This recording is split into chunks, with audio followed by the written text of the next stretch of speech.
முக்கிய செய்தி. சென்னையில் உள்ள அம்மா உணவகங்களில் இன்று இலவச உணவு வழங்கப்படும் என மாநகராட்சி சார்பில் அறிவிக்கப்பட்டுள்ளது. முழுமையான விவரங்களோடு எமது செய்தியாளர் சாமுவேல் எபினேசர் இணைகிறார்.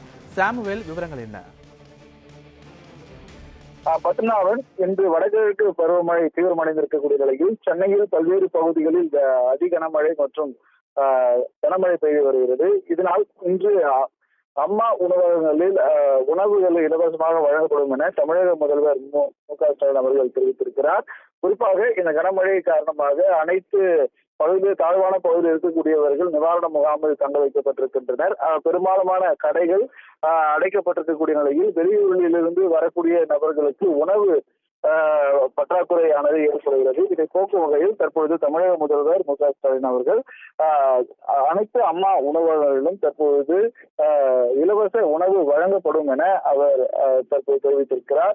இந்த நிலையில் வெளியூரிலிருந்து செல்லக்கூடியவர்கள், வெளியூரிலிருந்து வந்திருக்கக்கூடியவர்கள் அவர்களுக்கு அதே போல விடுதிகளில் தங்கியிருக்கக்கூடிய மாணவ மாணவிகள், வேலை நிமித்தம் வெளியூரிலிருந்து இங்கு தங்கியிருக்கக்கூடியவர்களுக்கான உணவுகள் வழங்கக்கூடிய நோக்கத்தில் இன்று தமிழக முதல்வர் மு.க. ஸ்டாலின் அவர்கள் அம்மா உணவகங்களில் உணவுகள் இன்று இலவசமாக வழங்கப்படும் எனவும் அது தெரிவிக்கப்பட்டிருக்கிறது.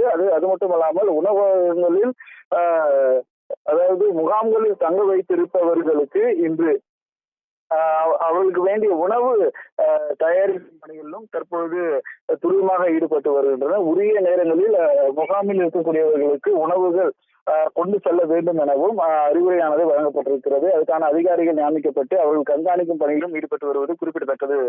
பத்மநாபன், விவரங்களுக்கு நன்றி சாமுவேல்.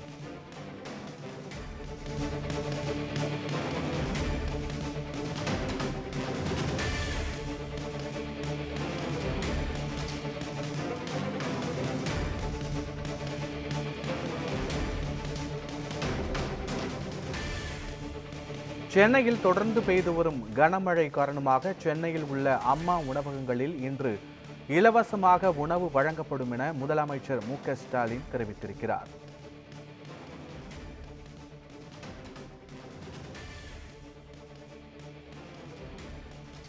சென்னையில் கனமழை பெய்து வருவதன் காரணமாக இன்று முழுவதும் சென்னையில் உள்ள அம்மா உணவகங்களில் இலவசமாக உணவு விநியோகம் செய்யப்படும் என முதலமைச்சர் மு.க. ஸ்டாலின் தெரிவித்துள்ளார்.